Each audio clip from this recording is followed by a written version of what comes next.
How have you been? The fire made me think of the myths and legends Sven loved. Would you indulge me with a tale? I would be glad to hear of Svartalfheim. I would not tell it half as well, but his favorite was a fable, to remind us to find meaning in our deeds and not in how others think of us. Svartalfheim was not short of legendary dwarven blacksmiths. Everyone has heard of Ivaldi, of Brucker and Sindri. But this tale is of a stonemason. He lived as far south as he could, where Gulnamar meets Vangvin. His workshop sat upon the shoreline. Obsessed with glory, his love of masonry had all but died. He scoured the shore, seeking precious stones washed up from other realms. Then he saw it. Something beautiful, glittering, shimmering across the water, upon an island he had never dared travel to. He hastily built a boat, working long into the night. He set sail and found many rocks that sparkled and dazzled upon the island. He cried out in joy. To craft anything from such stones, he would be remembered for all time. Then he felt a sudden sting on his foot. Then another, and another. His eyes adjusted to the dark. So consumed was he by his desire for renown, he failed to realize he had walked into a nest of snakes, until it was already too late. And so, clutching the stone that sealed his fate, there he died. Remembered, yes, but only for his folly. Fine tale, Toby. And well told. Sven would be proud.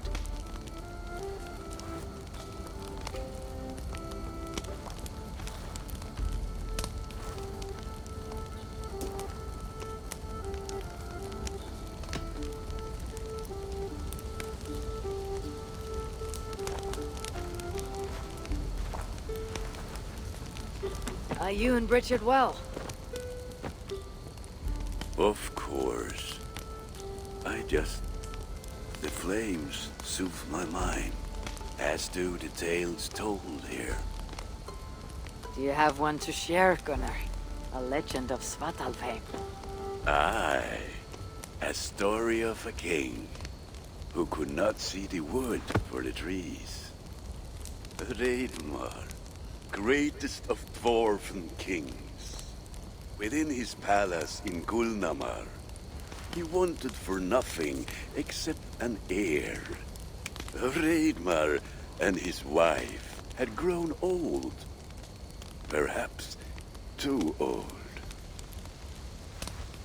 Late one night, consumed with worry, Reidmar walked in the shadow of his vast mountaintop palace, tears in his eyes.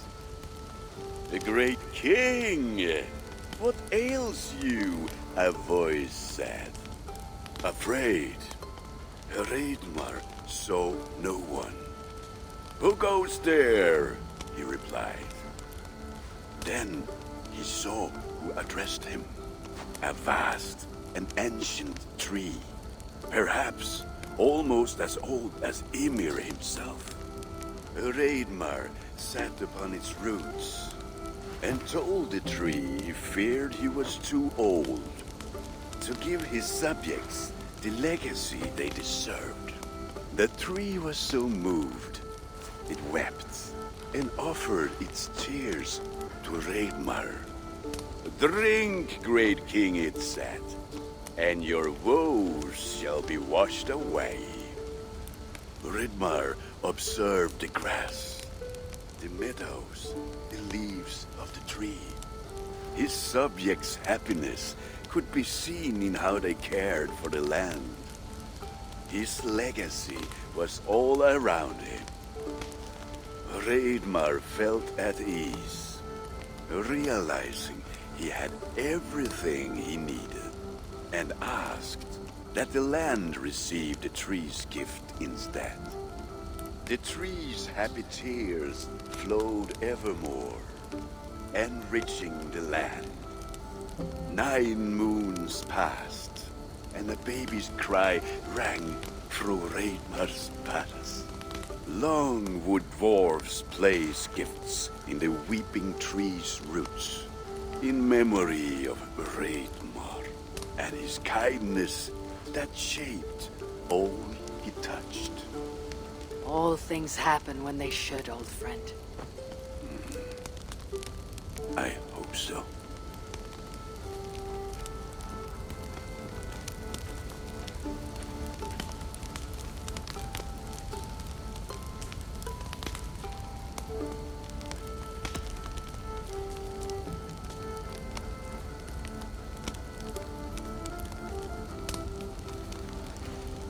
I hear you seek tales of Svartalfheim. You are not alone in your glimpses of the Aesir. You have seen them too. No. Only the power the visions hold, and their effect on those once held dear. You speak of Sigurd. Do you want my tale or not? There was a dwarven miner who cared only for his work. Mining was all he knew, all he wanted to know, and all he would ever know. One day, he heard a strange noise. All his long life working in the northern mines of Vangrim, he had never known a boulder to squeak. He ignored it at first, but as the hours passed, the squeaking continued relentlessly. When the miner could take no more, he split the boulder apart with his pick, and then he saw a squirrel. Until now, pinned by the boulder, afraid and tired, the freed squirrel climbed into the miner's long beard and slept for 3 days. When the dwarf awoke the next day, he found fruit and nuts waiting for him. A gift from the squirrel. The first the miner had ever received. Finally, the miner had a friend. The squirrel led the dwarf to a stone hill within a lake. There, the dwarf would fish for supper, while the squirrel played in the trees. One night, watching his fishing line, the dwarf drifted off to sleep, smiling, enjoying the happy squeaks of his friend above. When the sun rose, its light did not find the dwarf, for he had turned to stone, his short-lived bliss captured evermore. And the squirrel? It never left his side, hoping his friend would awaken, just as the miner had waited for the squirrel to do the same. Sigurd. He's not lost to us.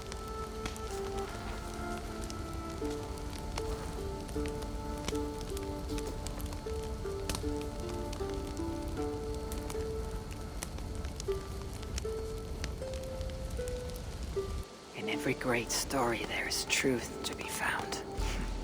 I wonder what could be found in Svartalfheim in the place they spoke of.